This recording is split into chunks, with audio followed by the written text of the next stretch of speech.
9वां दिन अपने भीतरी बच्चे को प्रेम करना भाग 2। आज आप मिरर वर्क का उपयोग अपने अतीत को भूलने और अपने भीतर के खूबसूरत बच्चे को प्रेम करना शुरू करने के लिए करेंगे। आज आप और आपका भीतरी बच्चा कैसा है? क्या आप अब दोनों एक दूसरे को कुछ बेहतर समझने लगे हैं? मैंने पाया है कि अपने भीतरी बच्चे के साथ काम करना अतीत के घावों को भरने में बहुत मददगार साबित होता है।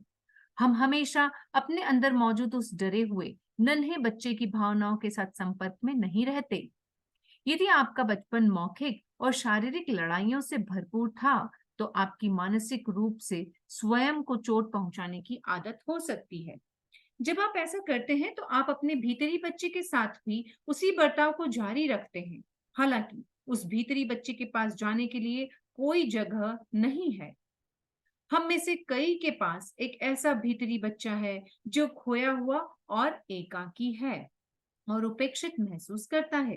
शायद पिछले काफी समय से हमारा अपने भीतरी बच्चे से जो एकमात्र संपर्क रहा है, वह उसे डांटने और उसकी आलोचना करने तक सीमित रहा है।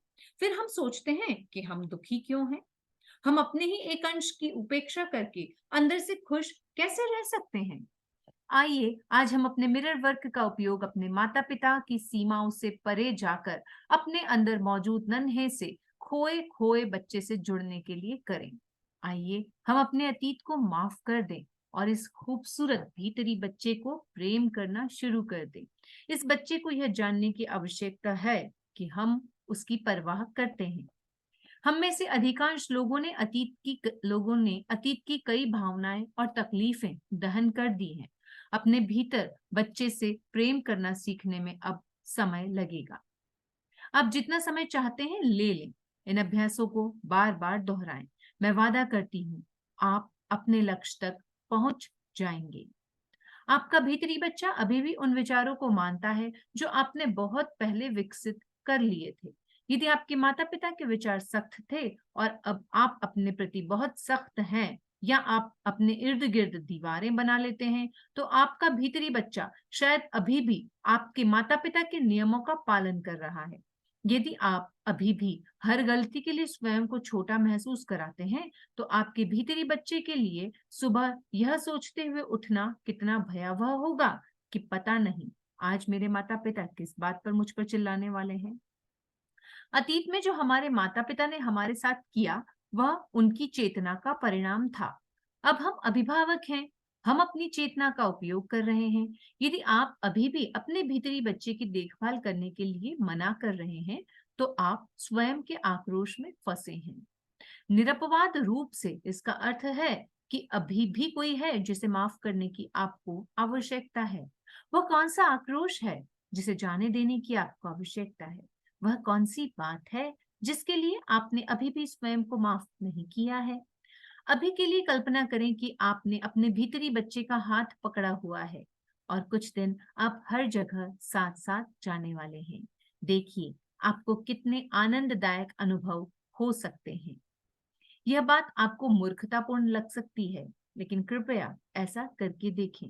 यह सच में काम करता है। खुद के लिए और अपने भीतरी बच्चे के लिए एक शानदार जीवन की रचना करें। ब्रह्मांड प्रतिक्रिया व्यक्त करेगा और आपको अपने भीतरी बच्चे और वयस्क स्वयं का उपचार करने के तरीके मिल जाएंगे। आपके बचपन के आरंभिक दिन चाहे जैसे भी रहे हों, सुखद या दुखद, अब आप और सिर्फ आप ही अपने जीवन के लिए जिम्मेदार हैं।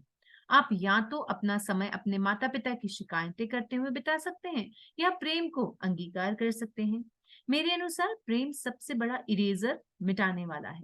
यह सबसे गहरी और सबसे दर्दनाक यादों को भी मिटा देता है, क्योंकि प्रेम किसी भी अन्य चीज से अधिक गहराई तक जाता है।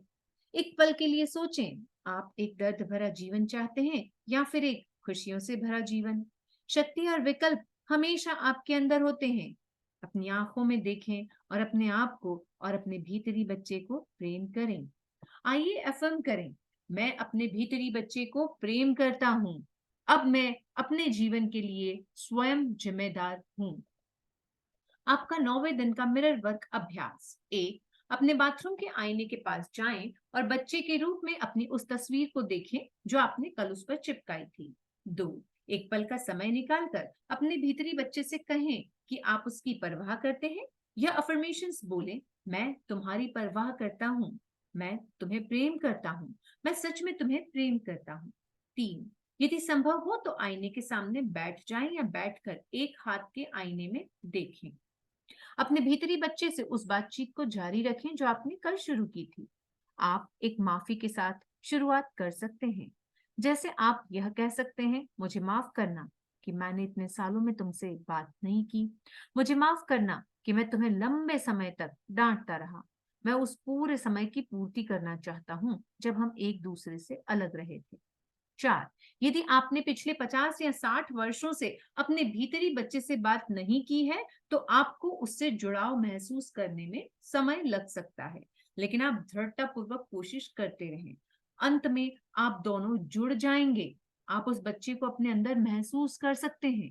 आप उसे अपने अंदर सुन सकते हैं, यहाँ तक कि आप उसे अपने अंदर देख भी सकते हैं। 5, अपना टिश्यू बॉक्स अपने पास रखें। अपने भीतरी बच्चे से बात करते समय रोने में कोई हर्ज नहीं है। आंसू आपकी हिचकिचाहट खत्म करके आपके अंदर के बच्चे को जुड़ने में आपकी मदद करेंगी। शक्ति आपके अंदर है।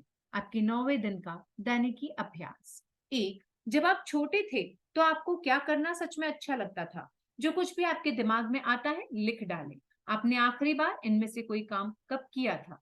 कई बार हमारे अंदर का अभिभावक हमें मस्ती करने से रोक देता है क्योंकि वह बड़ों के करने की चीज नहीं है। 2, अब अपनी दैनिकी नीचे रख दें और बाहर जाकर अपने नन्हे बच्चे के साथ खेलें, मस्ती करें। वह पागलपन वाले काम करें जो आपको बचपन में करने में मजा आता था, जैसे पत्तों के ढेर पर कूदना या बगीचे में चल रहे स्प्रिंकलर के नीचे दौड़ना। दूसरे बच्चों को खेलते हुए देखें। उससे आपके मन में उन खेलों की याद ताजा हो जाएगी जिन्हें खेलना आपको अच्छा लगता था। यदि आपको जीवन में और अधिक मजा चाहिए तो अपने भीतरी बच्चे से जुड़ें और स्वतः प्रवृत्ति के स्थान से आ जाएं। मैं आपसे वादा करती हूँ कि आपको जीवन में आनंद आने लगेगा। 9वें दिन के लिए आपका हार्ट थॉट। मैं बदलने और आगे बढ़ने के लिए तैयार हूँ। आप नई चीजें सीखने के लिए तैयार हैं क्योंकि आप कुछ भी नहीं जानते। आप पुरानी अवधारणाएं छोड़ने के लिए तैयार हैं क्योंकि अब वे आपके लिए काम नहीं करती।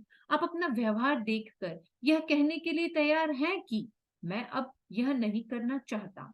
आप जानते हैं कि आप जो हैं उससे और अधिक बन सकते हैं, एक बेहतर व्यक्ति नहीं, क्योंकि उसका अर्थ होगा कि आप अभी भी उतने अच्छे नहीं हैं, जो कि सही नहीं है, बल्कि आप जो वास्तव में हैं उससे और अधिक। बढ़ना और बदलना रोमांचक होता है, भले ही ऐसा करने के लिए आपको अपने अंदर मौजूद कुछ कष्टप्रद चीजों को देखना पड़े। आपके 9वें दिन का ध्यान, भीतरी बच्चे को प्रेम करना। बीते समय में वापस जाएं, स्वयं को 5 वर्ष के बच्चे के रूप में देखें। इस बच्चे के आगे हाथ बढ़ाएं और कहें, मैं तुम्हारा भविष्य हूँ और मैं तुम्हें प्रेम करने आया हूँ। प्रेम से इस बच्चे को गले लगाएं और अपने साथ वर्तमान में ले आएं। दोनों को एक साथ आईने के सामने खड़े होकर प्रेम से एक दूसरे को देखते हुए देखें, और जब आप वहां खड़े हों तब इस बात से अवगत हो जाएं कि आपके ऐसे कितने हिस्से हैं जो वहां मौजूद नहीं हैं। अब और पीछे के समय में जाएं, उस पल में जब आपका जन्म हुआ था। आप अभी अभी माता के गर्भ से बाहर आए हैं। शायद वह एक मुश्किल यात्रा रही होगी। आप ठंडी हवा महसूस कर रहे हैं और तेज प्रकाश देख रहे हैं, और शायद किसी ने आपको अभी अभी थप्पड़ मारा है। आप दुनिया में आ गए हैं। आप यहाँ एक पूरा जीवन जीने के लिए आए हैं। उस नन्हे से बच्चे को प्रेम करें, उस बच्चे को प्रेम करें। अब समय में थोड़ा आगे बढ़कर उस पल में आए जब आपने चलना शुरू किया था। आप खड़े होते थे और गिर जाते थे, खड़े होते थे, गिर जाते थे, खड़े होते थे, गिर जाते थे, और फिर अचानक आप खड़े थे और आपने एक कदम बढ़ाया, फिर दूसरा कदम, और आप चल रहे थे। आपको स्वयं पर कितना गर्व हुआ। उस छोटे बच्चे को प्रेम करें, उस बच्चे को प्रेम करें। अब समय में और आगे बढ़कर अपने स्कूल के पहले दिन में आए। आप अपनी माँ को नहीं छोड़ना चाहते थे, पर आपने छोड़ा। आपने अपने स्कूल की दहलीज पर पहले कदम रखा। आपको डर लग रहा था, पर आपने कदम बढ़ाया। आप जितना अच्छा कर सकते थे आपने किया। उस बच्चे को प्रेम करें, उस बच्चे को प्रेम करें। अब 10 वर्ष की उम्र में अपने जीवन को याद करें और उन सब चीजों को भी जो उस समय हो रही थी। शायद वह समय बहुत अच्छा था, शायद बहुत मुश्किल था। आपने उसका सामना करने की पूरी कोशिश की और सफल रहे। उस बच्चे को प्रेम करें, उस बच्चे को प्रेम करें। अब उस समय की ओर बढ़ें जब आप यौवनावस्था में प्रवेश कर रहे थे और उस समय की सब बातें याद करें। वह समय रोमांचक था, डरावना था और शायद उसे संभालना आपके लिए मुश्किल था, लेकिन आपने उसे संभाल लिया। आप जितना अच्छा कर सकते थे, आपने किया और आप सफल रहे। उस व्यक्ति को प्रेम करें, बस उस व्यक्ति को प्रेम करें। वह समय याद करें जब आप पहली बार आपका प्रेम अस्वीकार हुआ था और आपके दिल में इतना दर्द हुआ था कि आपको विश्वास हो गया था कि अब कभी कोई आपको प्रेम नहीं करेगा। आप कितनी तकलीफ में थे। आप जितना कर सकते थे आपने किया और आप सफल रहे। उस व्यक्ति को प्रेम करें, उस व्यक्ति को प्रेम करें। अब अपने जीवन के एक और मील के पत्थर पर जाएं। वह आपके लिए शर्मनाक या अद्भुत या दुखद रहा हो सकता है। जैसा भी था, आपने उस समय की अपनी समझ, बुद्धि और जागरूकता के साथ वह सब किया जो आप कर सकते थे। इसलिए उस व्यक्ति को प्रेम करें, उस व्यक्ति को प्रेम करें। अब अपने सब हिस्सों को इकट्ठा करके आगे वर्तमान में ले आएं। स्वयं को अपने सब हिस्सों के साथ आईने के सामने खड़ा देखें और महसूस करें कि आप अपने जीवन की समृद्धि और परिपूर्णता को देख रहे हैं। निश्चित रूप से आपके जीवन में मुश्किल समय था, दुखद समय था, शर्मनाक समय था और उलझन भरा समय भी था। लेकिन कोई बात नहीं, ये सब जीवन के अंग हैं। अपने सब हिस्सों से प्रेम करें। अब पीछे मुड़ें और जब आप आगे देखें तो आपके सामने एक व्यक्ति को बाहें फैलाए देखें जो कह रहा है, मैं तुम्हारा भविष्य हूं और मैं तुम्हें प्रेम करने आया हूं। जीवन अपने आप को प्रेम करने का एक असीमित अवसर है। भूत, वर्तमान और भविष्य, अपने हर एक हिस्से को प्रेम करना और स्वीकार करना ही उपचार है। यदि आप अपने किसी भी हिस्से को अस्वीकार करते हैं, तो आप परिपूर्ण या स्वस्थ कैसे हो सकते हैं? उपचार का मतलब है अपने आप को फिर से पूर्ण बनाना। स्वयं को प्रेम करें, अपने हर हिस्से को प्रेम करें और पूर्ण बने। सब ठीक है और ऐसा ही है, ऐसा ही है। मेडिटेशन को रिकॉर्डिंग के द्वारा यूट्यूब के रिकॉर्डिंग से संपूर्ण करें। Thank you.